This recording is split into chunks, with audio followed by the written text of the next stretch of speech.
Morning and welcome to the Senate Committee on Judiciary. Madam Secretary, would you please call the roll? Senator Breeden? Here. Senator Copening? Here. Senator Gustafson? Here. Senator Kewin? Senator McGinnis? Senator Roberson? Senator Wiener? Here. Madam Secretary, note that we do have a quorum, and please note other members as they join the committee. Committee, as you'll recall, that we started yesterday, we dedicated the entire day to Senate Bill 185, a bill that makes various changes relating to real property, and based on our history with common interest community bills of this size, with Senate Bill 174, I felt it was probably wise for scheduling 2 days on this measure, and it looks like that was the right decision to make. So we are continuing with Senate Bill 185, and let me again state that we will take proponents, 3 at the table if there are 3, and then 3 opponents, and then we'll go to the other end of the state. We will start in the north and then go back to the south because we ended in the south yesterday, and we have a system here we're thinking it's going to work. It's a multicolored system. It's quite exotic. The Vice Chair is helping me manage the sign-in sheets. Again, 5 minutes for each speaker so that we can be equitable as we have managed this measure through both of these big bills, both 174 and 185. So I don't see anyone. We've got a light attendance here in the north. I don't see anyone on the sign-in sheet for here. So we will now go to the south. And again, based on the sign-in sheet, Mr. Buckley, Ms. Scott, and Mr. Roby, if you'd come forward. And we have right now, this is either neutral, for, against, neutral. These are kind of, we're in that wiggle room area now. And then at some point very soon, we will go to those who oppose the measure. And as is the practice in this committee, state your name, spell your name, state your affiliation, and then proceed. Good morning, Madam Chairman. My name is Michael Buckley, B-U-C-K-L-E-Y. I'm here as a representative of the Nevada Commission on Common Interest Communities and Condominium Hotels. And I just wanted to make a few remarks echoing some of the comments made by my fellow commissioners yesterday. The first one, just relating to what Senator Schneider said and some of the provisions in here on arbitration, and that is that I do believe, as a commissioner, and certainly I think all the commissioners believe, that the most pressing issue solution for these problems is quick, cheap, alternative dispute resolution, whether through mediation or arbitration, something that happens quickly. That's certainly not what happens through the commission proceedings. And I would also note that the commission itself has no role in the arbitration process at the present time, although the arbitration decisions themselves are on the Real Estate Division's website. If you're interested, you can go and see what those results were, the costs, the outcome, and the awards.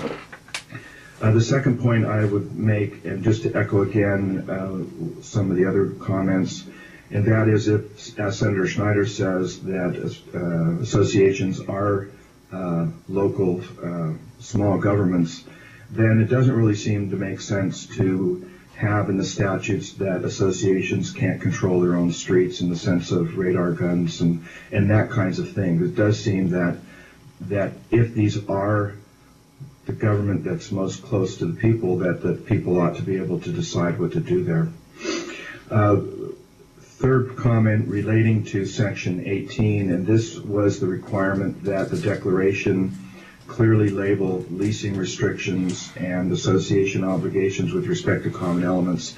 And just to point out, the Commission supports the requirement on leasing restrictions, but would point out that the committee should keep in mind the difference between the declaration which gets recorded at the very beginning of the project versus the public offering statement, which is the document which is given to purchasers as they acquire a unit in the project or a resale package.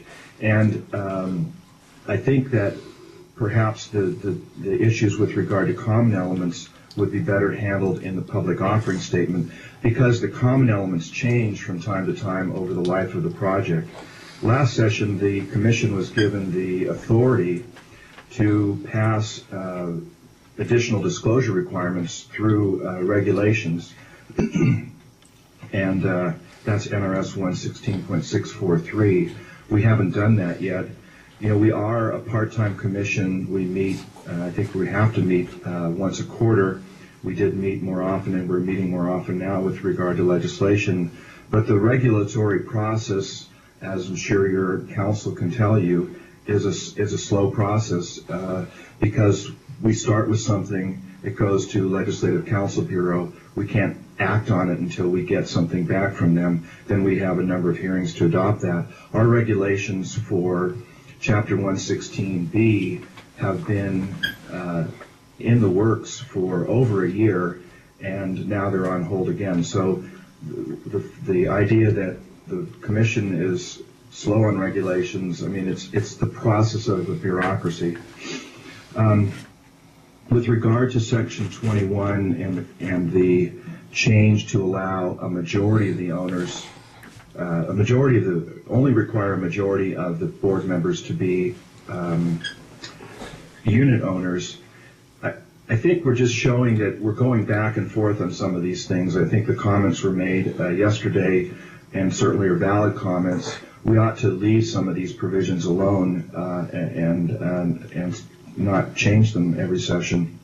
With regard to Section 25 and the lawsuit approval by the court, I think the Commission did feel that the Ombudsman would be a good voice in that process as an unbiased person who's familiar with associations to assist the court. With regard to the transfer fee in Section 30, I think, pass along to you a copy of the FHFA proposed regulation. That federal agency received over 4,200 comment letters from a broad spectrum, including community associations, the title industry, the realtors, the freehold capital, the American College of Real Estate Lawyers, as well as the banks and the Fannie Mae and Freddie Mac. And their regulation proposes to accept from the rule transfer fees that are paid to homeowners associations and to tax-exempt nonprofit where the fees are used for the direct benefit of the encumbered properties. It also makes the rule prospective in effect so that it wouldn't apply to existing transfer fees. And that's all I had. I guess just one observation, and there was a question yesterday on unreasonable restraints on alienation, and as your counsel told you, that is a legal theory developed by the courts that favors the free transferability of real property. And just to give you another example, that in the 1980s, many courts found that banks' due on sale clauses violated unreasonable restraints on alienation, and people should be able to sell their homes without having to pay the banks off. But the Congress decided that that was helpful to banks, and so there is the Garn-St. Germain law that permits all due on sale clauses to be enforceable. So there is certainly precedent for legislative action to address unreasonable restraints on alienation. Thank you, Mr. Buckley. Yeah, we needed to wrap up. You're a little bit on overtime, but thank you. Senator Coveney. Thank you, Madam Chair. Mr. Buckley, just for clarification, because I know the private transfer fees were a big issue, you're saying that in the proposal by the feds that they would not be in favor of private transfer fees unless it benefited an HOA. Did I understand that correctly? Michael Buckley, yes, Senator Coveney. And second question is, did they state any proposed caps on what that should be, or did they leave that wide open? Michael Buckley again, Senator Copening, there was no cap. It just it really deals with the ability of a bank to purchase property with these covenants on them, so it doesn't address the amount. So the answer is no. Madam Chair, if I may. Mr. Buckley, do you know of any proposals out there? I know that those are a concern of people, that if there isn't something in place that says that, a certain amount, that there's a capped amount, that somebody may go wild with the amount of transfer fees, or any proposal out there that would cap transfer fees? Madam Chair, Michael Buckley again. I'm not aware of any other than just market. Okay, so what the market is demanding currently. Okay, thank you. Additional questions, committee? Senator Gustafson. Thank you, Madam Chair. Mr. Buckley, you mentioned radar guns being used in homeowner associations. I don't know, but is this just being used in gated communities where the property where it's private property? And you say it is okay to be allowed to use radar guns because they're their own government. Would that also affect homeowner associations that are not on private property, not gated community, that have public streets? Could they be used there also? Madam Chair, Michael Buckley again. Senator Gustafson, I believe that the answer is that the association is not allowed to control public streets by statute in Chapter 116, so it would only be private streets. Well, thank you. That would be my understanding too. I just wondered, you say control public streets, but if somebody is speeding through that community and they just, they couldn't control somebody that didn't live in that community, I just don't want it to be extended to go to that far that you would be citing people that lived in that community. So I just wanted to clarify that for the record. Thank you.